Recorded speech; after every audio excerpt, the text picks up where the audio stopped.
안녕하십니까. 12월 4일 저녁 김경국TV 시작하겠습니다. 윤석열 대통령이 어젯밤에 비상계엄을 선포하고 국회를 봉쇄한 것과 관련해서 민주당이 내란죄로 고발을 하겠다고 하죠. 글쎄요, 과연 그럴 수 있을까요? 물론 고발이야 가능합니다. 그런데 제대로 수사를 해서 기소를 하고 재판을 할 수 있을까 이 말입니다. 이재명을 보면 답이 나옵니다. 이재명이 지금까지 건수도 너무 많죠. 어쨌든 지금까지 저지른 범죄 행위들에 대해서 검찰 수사를 받고 재판을 받는데 걸린 시간을 일단 한번 생각해 봅시다. 가장 최근에 기소된 경기도 법인카드 불법 사용 문제만 해도 시간이 얼마나 걸렸습니까? 조명현 씨가 공익신고를 했던 것이 2021년 말이었습니다. 그런데 수사는 지지부진했고 지난 7월 4일에서야 검찰은 이재명 부부에게 첫 소환을 통보했습니다. 그렇지만 이재명은 끝까지 소환에 응하지 않았죠. 검찰은 결국 지난달 19일이 되었어야 이재명에 대한 조사 없이 1억 653만 원의 배임 혐의로 기소를 했습니다. 조명현 씨가 모든 증거 자료를 제출했습니다. 그리고 증언까지 했습니다. 그럼에도 불구하고 기소까지만 가는데도 3년이 걸렸습니다. 그런데 또 앞으로 재판은 얼마나 걸릴까요? 이재명은 지난해 9월에는 대장동 백현동 위례신도시 그리고 성남FC 불법 후원금 또 위정교사 혐의 이렇게 다 묶어서 국회에서 체포동의안이 발부됐죠. 그런데 영장실질심사에서 유창훈 당시 영장전담 부장판사가 뭐라고 했습니까? 이재명이 야당 대표로 견제와 감시의 대상이기 때문에 증거 인멸이나 도주 우려가 없다면서 영장을 기각시켰죠. 말도 안 되는 영장 기각 사유였습니다. 그것도 국회에서 체포 동의안까지 가결된 사안임에도 영장 발부를 꺼려 했습니다. 이재명이 다른 사건들에서도 그랬지만 검찰 소환에도 제대로 응한 적이 없습니다. 소환에 응한다고 하더라도 서면 답변 자료 몇 장 던져주고 그러고는 묵비권으로 일관했습니다.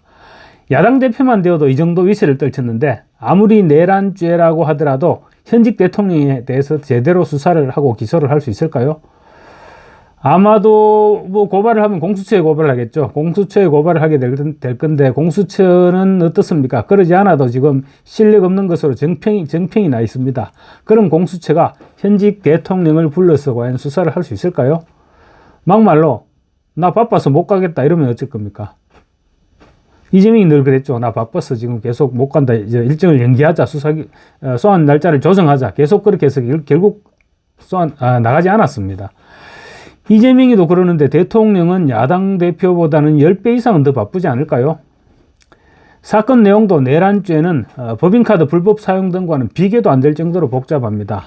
윤석열 대통령의 임기가 2년 반 정도 남았는데 과연 얼마나 수사할 수 있을까요? 아마 거의 손도 대지 못하고 임기를 끝마치게 되지 않을까요? 법조계에서는 내란죄는 대통령이라도 수사 대상이 될 수밖에 없는 죄명이기 때문에 고발된다면 대통령이라도 수사 대상이 될 것이다. 이렇게 말하고는 있습니다. 법적으로 보면 내란죄로 고발이 되면 당연히 수사에 착수해야 되겠죠. 그런데 설령 수사에 착수한다고 하더라도 제대로 된 수사를 기대하기는 현실적으로 어려울 것입니다. 이재명이 또 선례를 너무나 많이 남겼습니다. 범죄자 이재명은 잡범 주제에도 권력을 이용해서 검찰 수사에 응하지 않았고 또 남들이 6개월 만에 끝내는 선거법 1심 재판을 무려 26개월을 끌었습니다.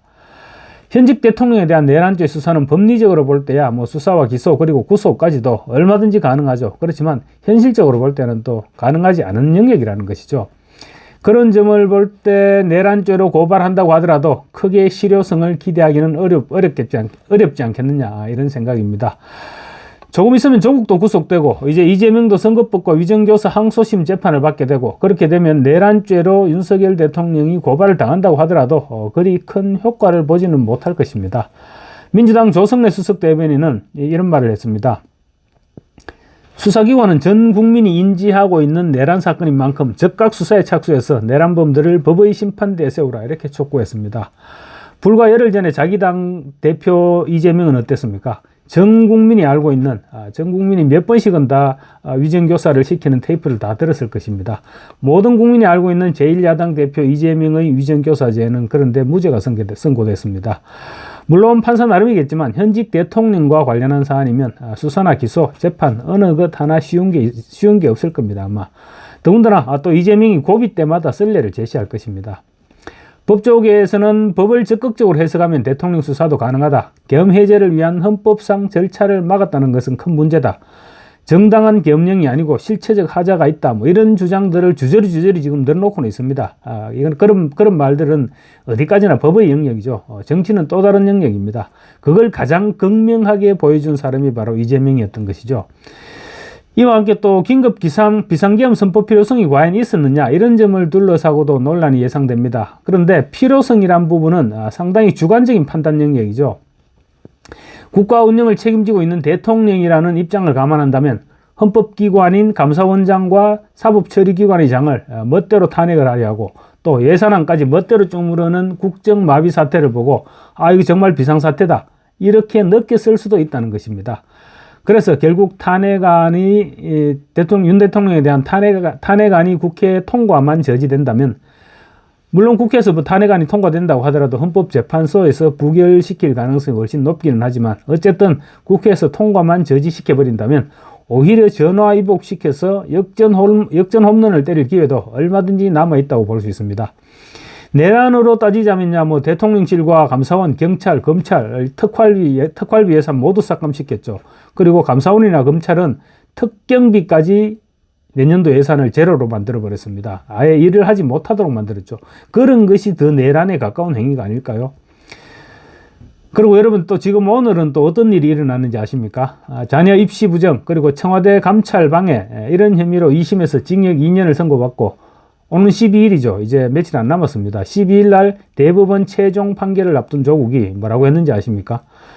윤석열 대통령의 계엄령 선포에 따른 비상사태를 수습해야 된다면서 대법원에 선고기일 연기 신청서를 제출했다고 합니다. 지가 뭔데? 지가 왜 비상사태를 수습해? 누가 지보고 비상사태 수습하라고 했어? 하여튼 이상한 인간이죠.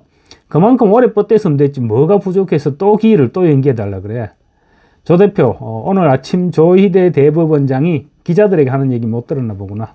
이럴 때일수록 조희대 대법원장이 이런 얘기를 했습니다. 이럴 때일수록 사법부가 본연의 임무를 더 확실하게 하겠다고 했습니다. 그게 바로 조국이 당신이랑 이재명들이라고 한 말이야.